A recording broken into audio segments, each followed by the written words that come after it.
Hello everyone, welcome to my channel. I am MK Japintaj. Today in this video I am giving you the knowledge about the module 2nd of the subject Application Development using Python for 5th SEM CSE CBCS VTU students. I am dedicating this video to all the students all over the world. Now let us see Module 2 Lists.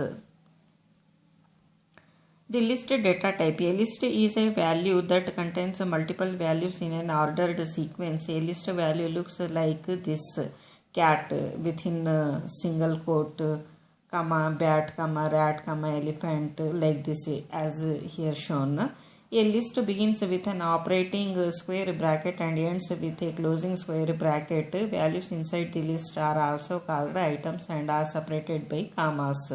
See here.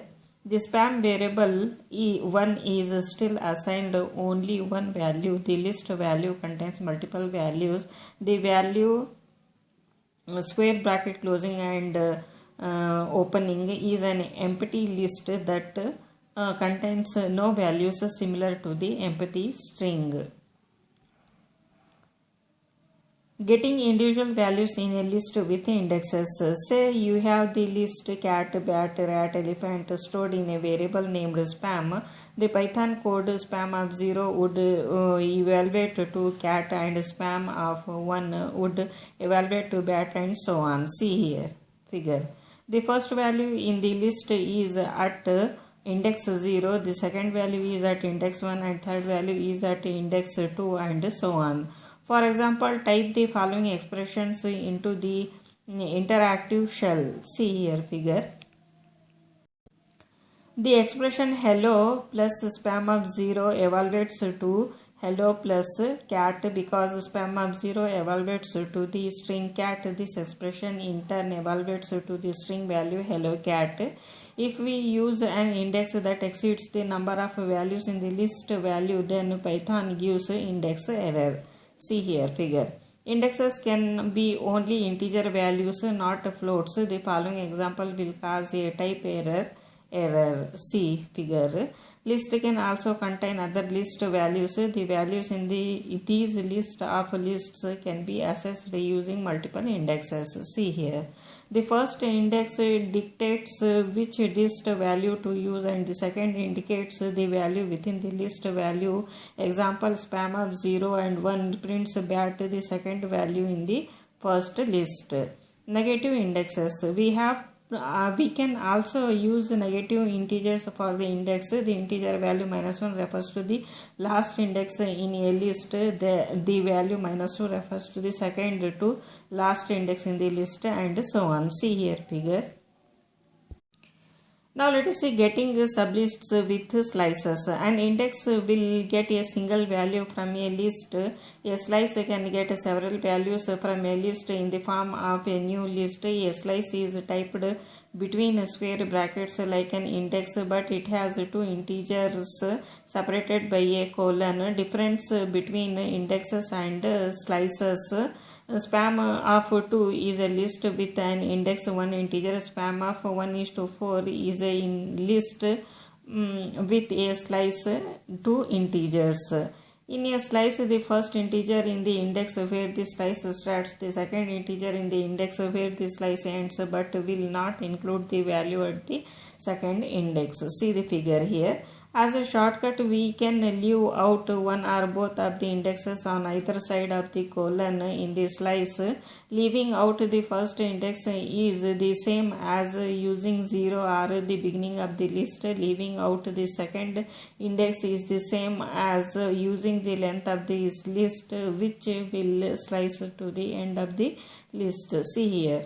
Getting a list length with len function. The len function will return the number of values that are in the list value. Changing values in a list with indexes. We can also use an index of a list to change the value at that index. Example, spam of 1 is equal to aardvark means assign the value at index 1 in the list spam to the string aardvark. See the figure here. List concatenation and list replication. The plus operator can combine two lists to create a new list value. In the same way, it combines two strings into a new string value. The star operator can also be used with a list and an integer value to replicate the list. Removing values from lists with del statements. The del statement will delete values at an index in a list. See the figure. The del statement can also be used to delete a variable. After deleting, if we try to use the variable, we will get a name error because the variable no longer exists. In practice, you almost never need to delete simple variables. The del statement is mostly used to delete values from lists. Working with lists. When we first begin writing programs, it's tempting to create many individual variables to store a group of similar values. See here. Which is a bad way to write code because it lets to have a duplicate code in the program. See here. Instead of using multiple repetitive variables, we can use a single variable that contains a list value. For example, the following program uses a single list and it can store any number of cats that the user types in. See the program here with output. The benefit of using a list is that our data is now in a structure, so our program is much more flexible in processing the data than it would be with several repetitive variables. Now let us see using for loops with lists. A for loop repeats the code block once for each value in a list or a list like value. See the program with output. A common Python technique is to use range len of some list with a for loop to iterate over the indexes of a list. See here. The code in the loop will access the index as the variable I, the value at that index as supplies of I, and range of len of supplies will iterate through all the indexes of supplies no matter how many items it contains. The in and not in operators. We can determine whether a value is or is not in a list with the in and not in operators. In and not in are used in the expressions and connect to values. A value to look for in a list and the list where it may be found, and these expressions will evaluate to a boolean value. See here figure. The following program lets the user type in a pet name and then checks to see whether the name is in a list of pets. See the program here. See the output here. The multiple assignment trick. The multiple assignment trick is a shortcut that lets you assign multiple variables with the values in a list in one line of code. See here code. Instead of a left side program, we could type the right side program to assignment multiple variables, but the number of variables and the length of the list must be exactly equal or Python will give you a value error. See here figure. Automated assignment operators. When assigning a value to variable, we will frequently use the variable itself. Instead of left side program, we could use right side program, that is with the augmented assignment operator plus is equal to do the same things as a shortcut. The augmented assignment operators are listed in the below table. See here. The plus is equal to operator can also do string and list concatenation, and the star is equal to operator can do the string and list replication. See here the figure. Now let us see methods. A method is the same as a function except it is called on a value. The method part comes after the value is separated by a period. Each data type has its own set of methods. The list data type has several useful methods for finding, adding, removing and manipulating values in a list. Finding a value in a list with the index method. List values have an index method that can be passed a a value, and if that value exists in the list, the indexes of the value is returned. If the value is not in the list, then Python produces a value error. See here code. When there are duplicates of the value in the list, the index of its first appearance is returned. See here figure. Adding values to the list with the append and insert methods. To add new values to the list, use the append and insert methods. To append method, call adds the argument to the end of the list. See here. The insert method can insert a value at any index in the list. The first argument to insert is the index for the new value, and the second argument is the new value to be inserted. See here code. Now let us see methods belonging to a single data type. The append and insert methods are list methods and they can be called only a list values. Only on list values, not on other values such as strings or integers. See here code.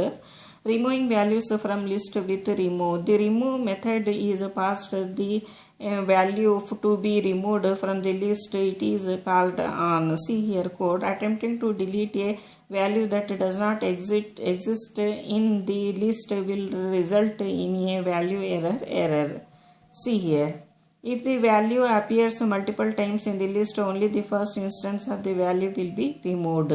The del statement is good to use when you know the index of the value you want to remove from the list. The remove method is good when you know the value you want to remove from the list.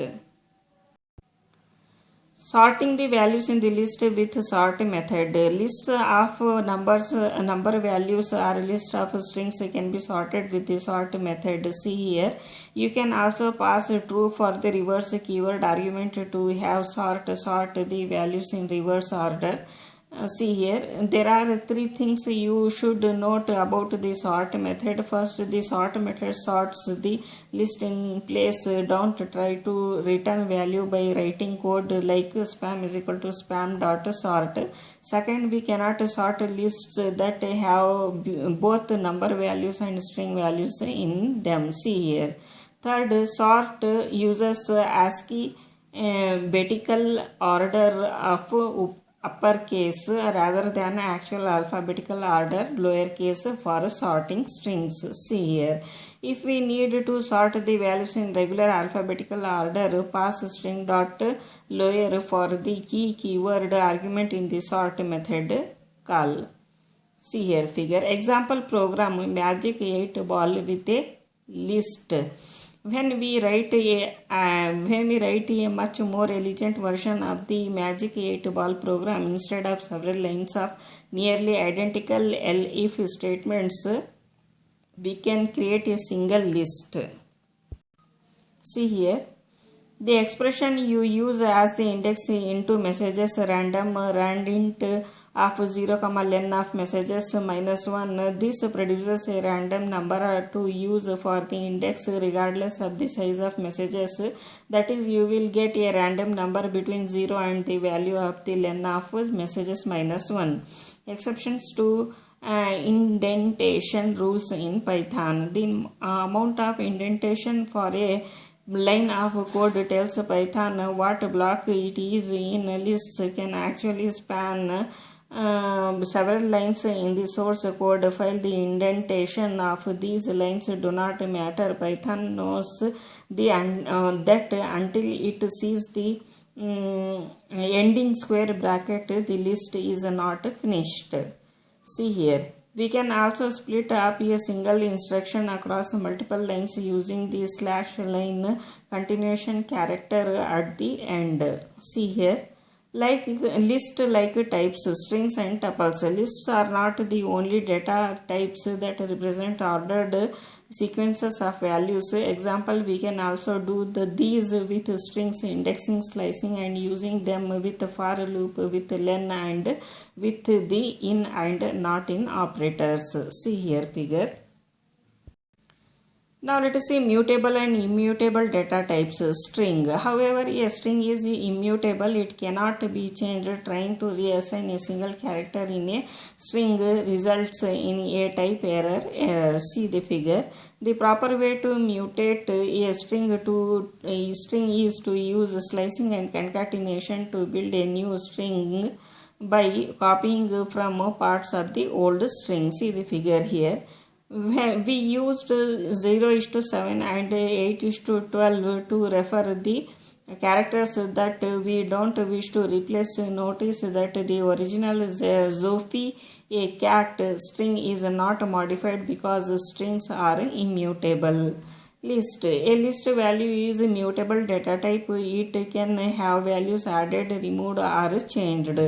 The list value in X is not being changed here, rather an entirely new and different list value 4, 5, 6 is overwriting the old list value 1, 2, 3.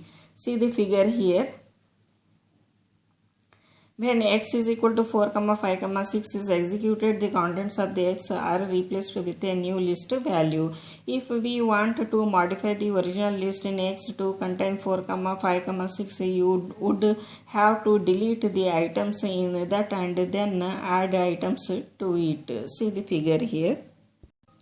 See the figure here. The del statement and the append method modify the same list value in a place. The tuple data type. The tuple data type is almost identical to the list data type except in two ways. First, tuples are typed with parentheses and instead of square bracket and. See the figure here. Second benefit of using tuples instead of list is that because they are immutable and their contents don't change, tuples cannot have their values modified, appended, or removed. See the figure here.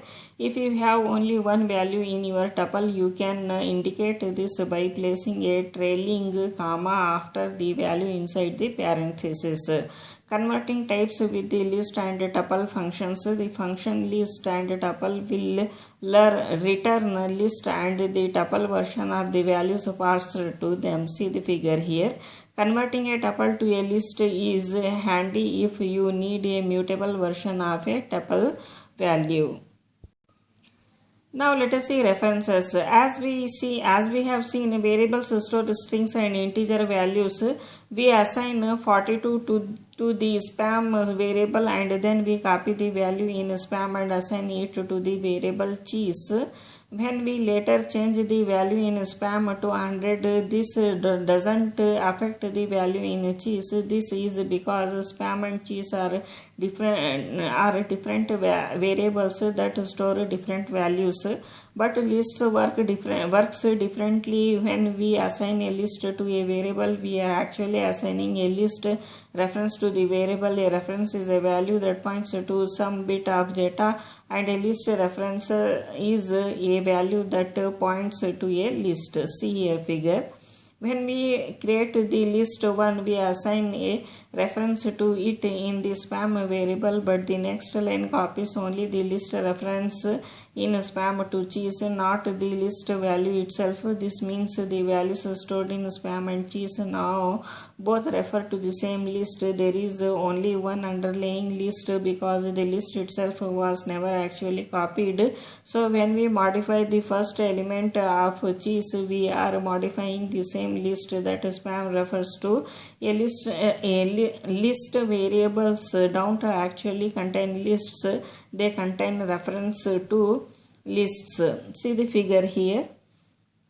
The reference in spam is copied to cheese. Only a new reference was created and stored in cheese, not a new list.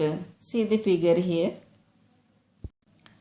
When we alter the list that cheese refers to, the list that spam refers to is also changed because both cheese and spam refers to the same list.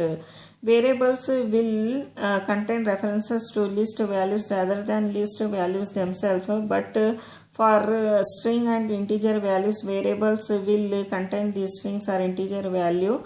Python uses references whenever variables must store value of a mutable data type such as list or dictionaries. For values of immutable data types such as strings, integers or tuples, Python variables will store the value itself. Passing references. References are particularly important for understanding how arguments get passed to functions. When a function is called, the values of arguments are copied to the parameter variables. See here program with output.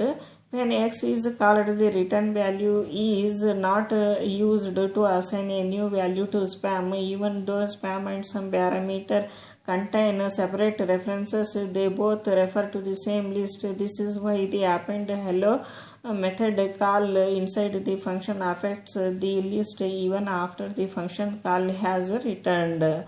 Now let us see the copy modules copy and deep copy functions. If the function modifies the list or dictionary that is passed, we may not want these changes in the original list or dictionary value. For this, Python provides a module named copy that provides both the copy and deep copy functions. Copy can be used to make a duplicate copy of mutable value in a list or dictionary, not just a copy of a reference. Now the spam and the cheese variables refer to separate lists, which is why only the list in the cheese is modified when you assign 42 at index 1. The reference ID numbers are no longer the same for both variables because the variables refer to independent lists. See the figure here. If the list you need to copy contain lists, then use the copy deep copy function instead of copy.copy. The deep copy function will copy these inner lists as well. Now let us see dictionaries and structuring data. The dictionary data type pretty printing using data structures to model real world things. The dictionary data type. A dictionary is a collection of many values. Indexes for dictionaries can use many different data types, not just integers. Indexes for dictionaries are called keys, and a key with its associated value is called a key value pair. A dictionary is typed with braces. See here. This assigns a dictionary to the mycat variable. This dictionary's keys are size, color and disposition. The values for these keys are fat, gray and loud respectively. You can access these values through their keys. Dictionaries can still use integer values as keys, but they do not have to start at 0 and can be any number. Dictionaries versus lists. Unlike lists, items in dictionaries are unordered. The first item in the list named spam would be spam of 0, but there is no first item in the dictionary. While the order of the items matters for determining whether two lists are the same, it does not matter in what order the key value pairs are typed in a dictionary. See the figure here. Trying to access a key that does not exist in a dictionary will result in a key error message, much like a list's out of range index error message. See here figure. We can have arbitrary values for the keys that allows us to organize our data in powerful ways. Example, we want to store data about our friends' birthdays. We can use a dictionary with the names as keys and the birthdays as values. See here program with output. We create an initial dictionary and store it in birthdays 1. When birthdays 1, we can see if the entered name exists as a key in the dictionary with the in keyword. 2. If the name in the dictionary, we access the associated value using square brackets. 3. If not, we can add it using the same square bracket syntax combined with the assignment operator. 4. The keys, values and items methods. There are three dictionary methods that will return a list like values of the dictionary's keys. Values are both keys and values. Keys, values and items. Data types dict key, dict keys, dict values, and dict items, respectively can be used in the for loop. See here, a for loop contains iterate over the keys, values or key value pairs in a dictionary by using keys, values and items methods. The values in the dict items value returned by the items method are tuples of the key and value. See here, if you want a true list from one of these methods, pass its list like return value to the list function. The list spam.keys line takes the dict keys value returned from keys and passes it to list, which then returns a list value of color, age. We can also use the multiple assignment trick in a for loop to assign the key and value to separate variables. See here figure.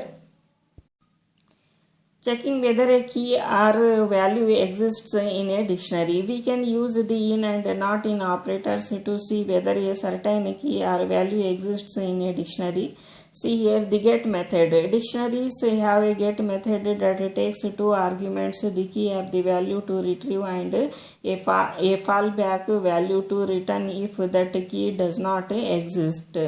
The set default method. To set a value in a dictionary for a certain key only if that key does not already have a value. See the figure. The set default method offers a way to do this in one line of code. Set default takes two arguments. The first argument is the key to check for and the second argument is the value to set at that key if the key does not exist.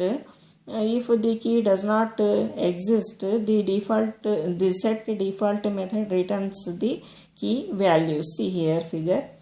The first time set default is called, the dictionary in spam changes to color is to black, age is to fine, name is to puka. The method returns the value black because this is now the value set for the key color. When spam.set default of color, white is called next, the value for that key is not changed to white because spam already has a key named color. Example program that counts the number of occurrences of each letter in a string. See here figure. The program loops over each character in the message variable's string, counting how often each character appears. The set default method call ensures that the key is in the count dictionary with a default value of 0, so the program doesn't throw a key error when count character is equal to count character plus 1 is executed. See the output here. Now let us see pretty printing. Important pprint module will provide access to the pprint and pformat functions that will pretty print a dictionary's values. This is helpful when we want a cleaner display of the items in a dictionary than what print provides, and also it is helpful when the dictionary itself contains nested lists or dictionaries. Program counts the number of occurrences of each letter in a string. See the program. See the output here. If we want to obtain the pretty field text as a string value instead of displaying it on the screen, call pprint.pformat. Using data structures to model real world things. A tic-tac-toe board. A tic-tac-toe board looks like a large hash symbol with 9 slots that can each contain an X and O or a blank. To represent the board with a dictionary, we can assign each slot a string value key as shown in the below figure. See here. We can use string values to represent what's in each slot on the board. X, comma, O, R, E, space character. To store 9 strings, we can use a dictionary of values for this. The string value with the key top R can represent the top right corner. The string value with the key low L can represent the bottom left corner. The string value with the key mid M can represent the middle and so on. Store this board as a dictionary in a variable named the board. See here figure. The data structure stored in the board variable represents the tic-tac-toe board in the below figure. See here. An empty tic-tac-toe board. Since the value for every key in the board is a single space string, this dictionary represents a completely clear board. If player X went first and chose the middle space, you could represent that board with this dictionary as shown in the figure. See here, a board where player O has won by using O's across the top might look like this. See the figure here. The data structure in the board now represents the tic-tac-toe board in the below figure. See here, player O wins. The player sees only what is printed to the screen, not the contents of variables. The tic-tac-toe program is updated as below. See here with output. The print board function can handle any tic-tac-toe data structure you pass it. See the program and output here. Now we created a data structure to represent a tic-tac-toe board and wrote code in the print board to interpret the data structure. We now have a program that models the tic-tac-toe board. The program allows the players to enter their moves. See here program. See here output. The new code prints out the board at the start of each new turn. One gets the active player's move, 2 updates the game board accordingly, 3 and then swaps the active player 4 before moving on to the next turn. Nested dictionaries and lists. We can have program that contains dictionaries and lists which in turn contain other dictionaries and lists. Lists are useful to contain an ordered series of values, and dictionaries are useful for associating keys with values. See the program which contains nested dictionaries in order to see who is bringing what to a picnic. Inside the total brought function, the for loop iterates over the key value pairs in guests 1. Inside the loop, the string of the guest's name is assigned to K and the dictionary of picnic items they are bringing is assigned to V. If the item parameter exists as a key in this dictionary, its value, the quantity, is added to num brought to. If it doesn't exist as a key, the get method returns 0 to be added to num brought. See the output here.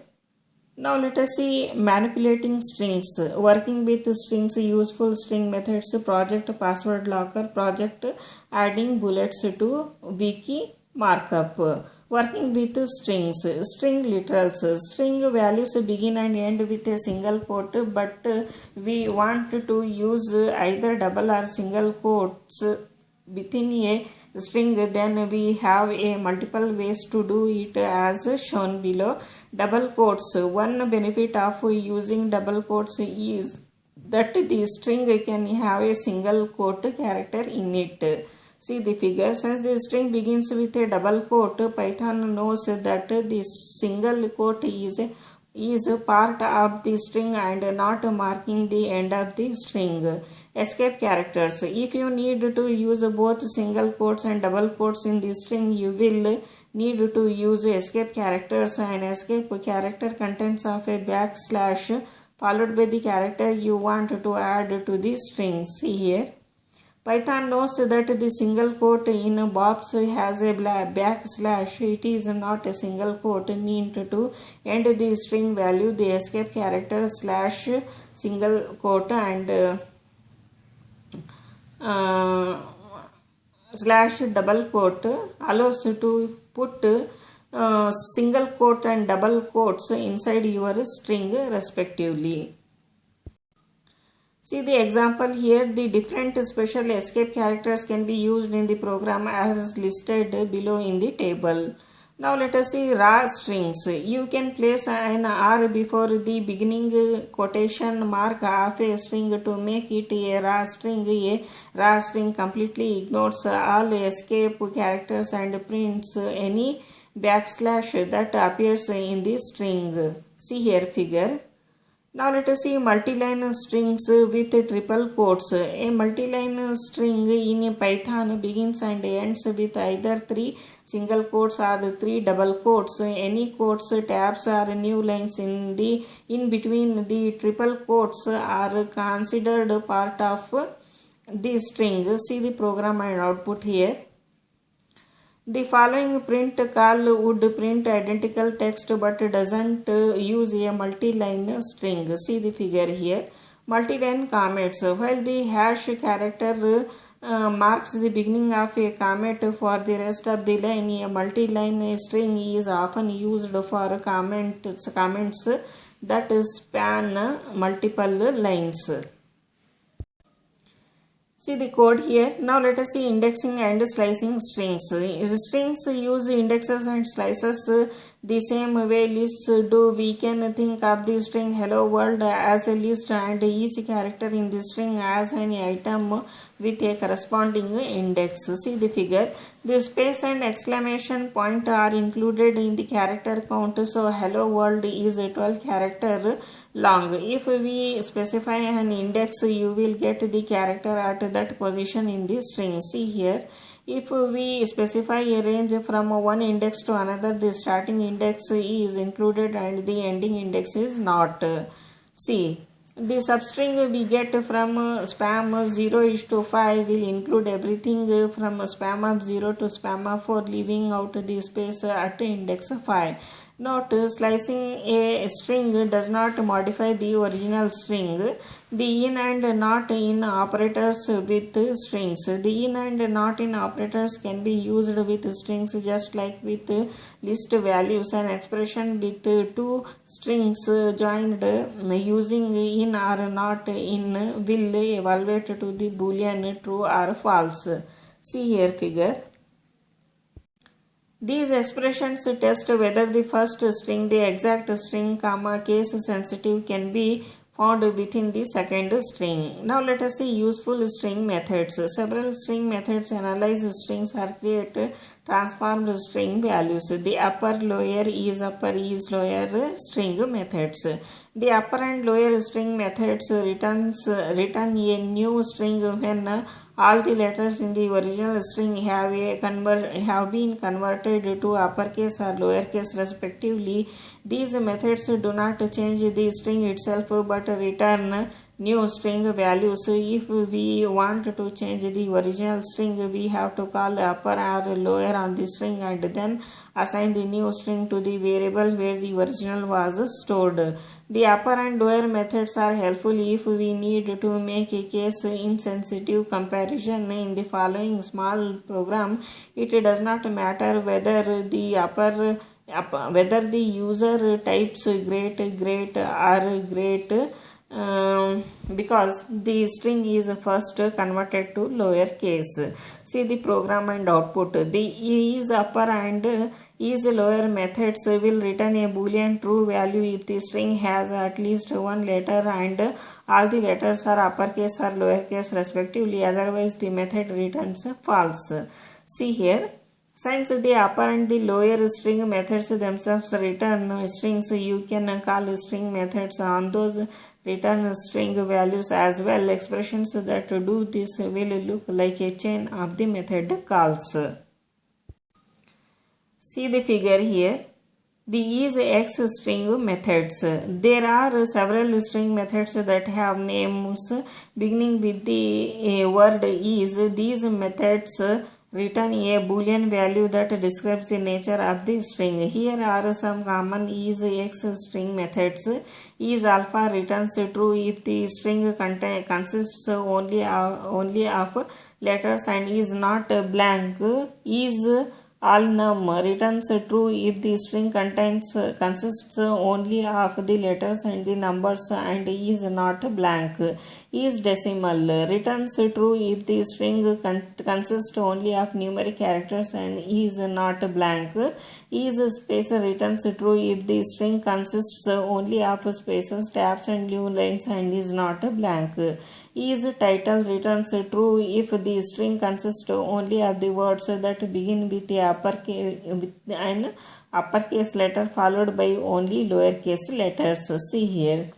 The isX string methods are helpful when you need to validate user input. For example, the following program repeatedly asks the user for their age and password until they provide valid input. See the program and output.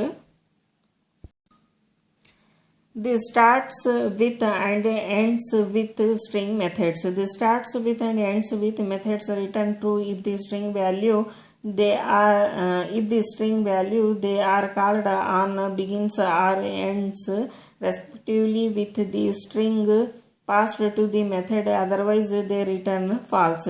These methods are useful alternatives to the double equals operator if we need to check only whether the first or the last part of the string rather than the whole thing is equal to another string. The join and split string methods. The join method is useful when we have a list of strings that need to be joined together into a single string value. The join method is called a string gets passed a list of strings and returns a string. The returned string is the concatenation of each string in the passed in list.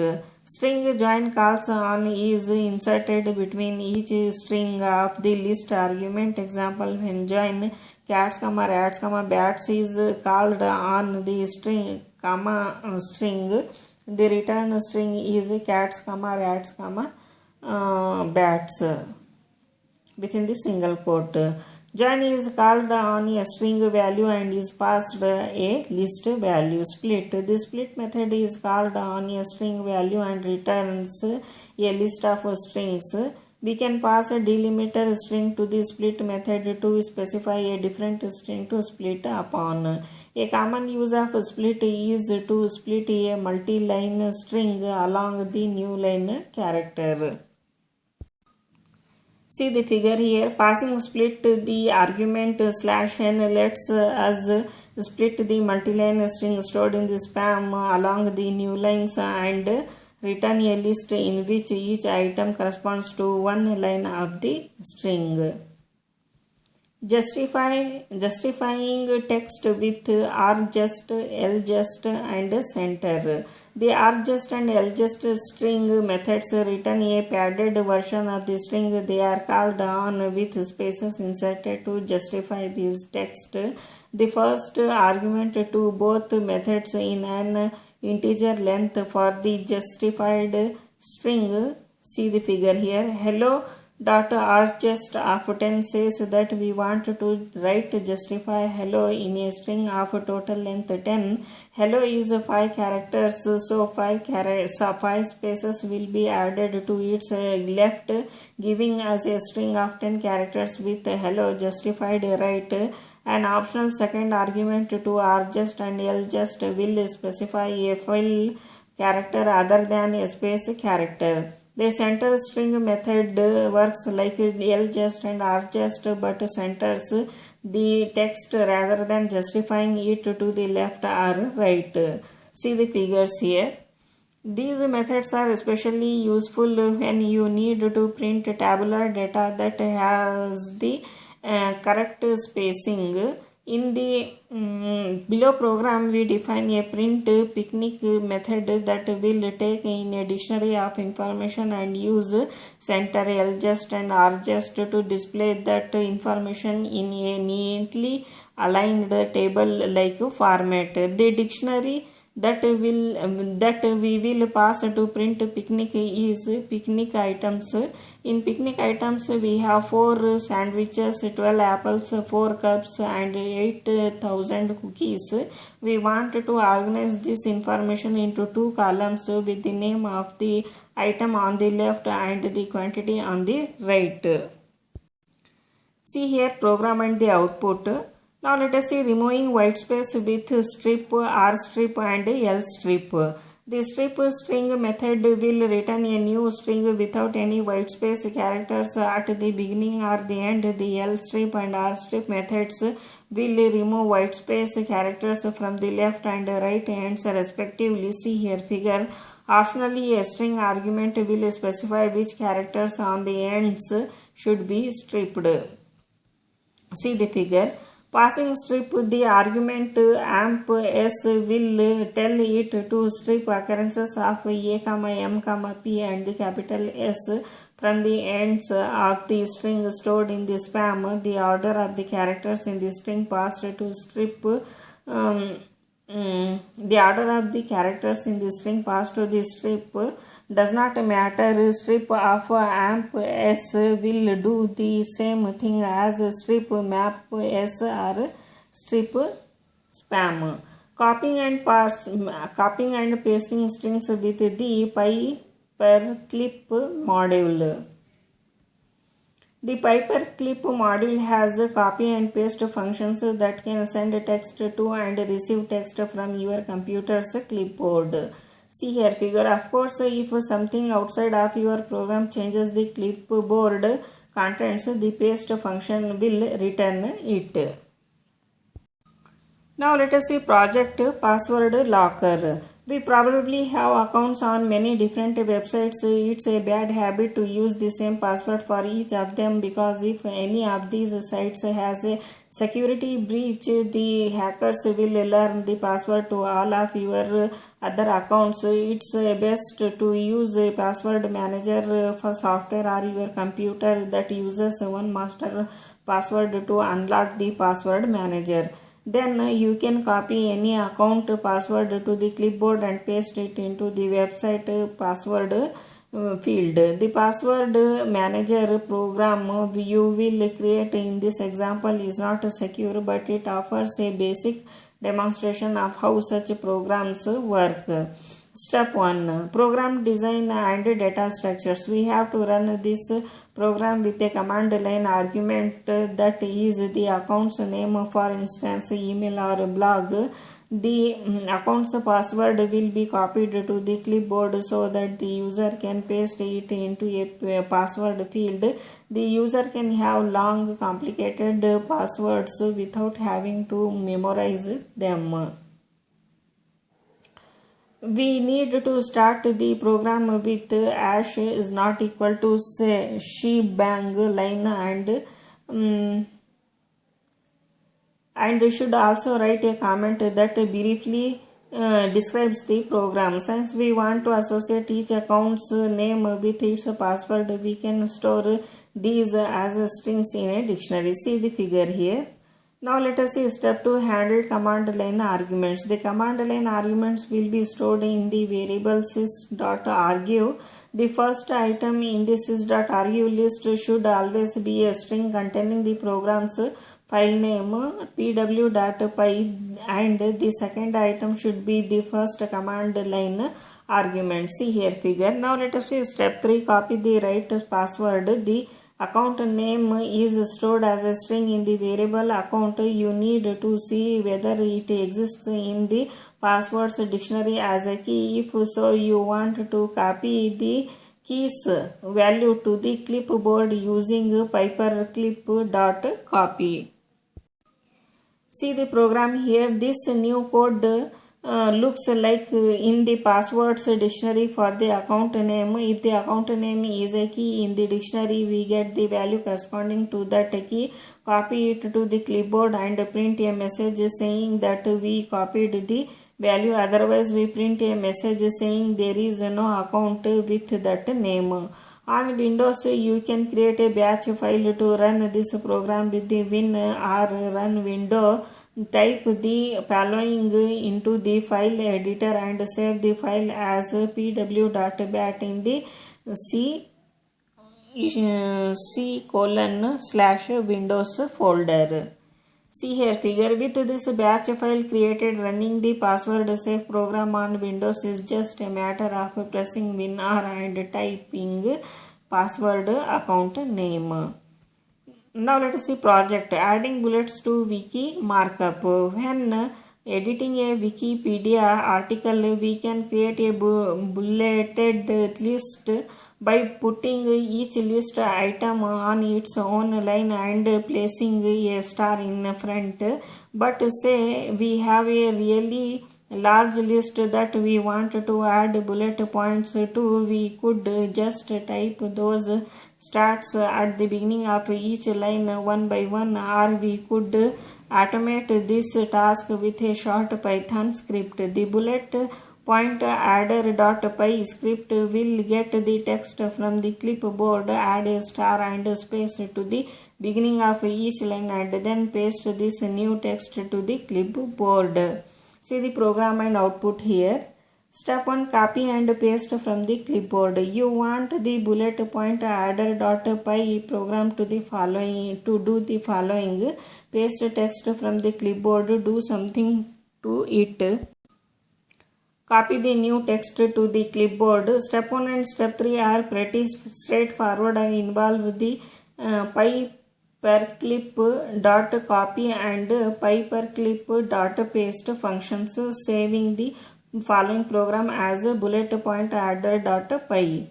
Step 2. Separate the lines of text and add the star. The call to pyperclip.paste returns all the text on the clipboard as one big string. If we used the list of lists example, the string stored in the text.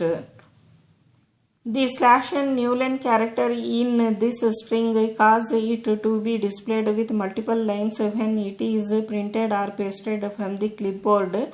We could write code that searches for each slash and newline character in the string and then adds the star just after that, but it would be easier to use the split method to return a list of strings, one for each line in the original string, and then add the star to the front of each string in the list. See here figure. We split the text along its new lines to get a list in which each item is one line of the text. For each line, we add a star and a space to the start of the line. Now, each string in lines begins with a star. Step 3. Join the modified lines. The lines list now contains modified lines that starts with stars. Pyperclip.copy is expecting a single string value, not a list of string values. To make this single string value, pass lines into the join method to get a single string joined from the list strings. See here. When this program is run, it replaces the text on the clipboard with the text that has stars at the start of each line.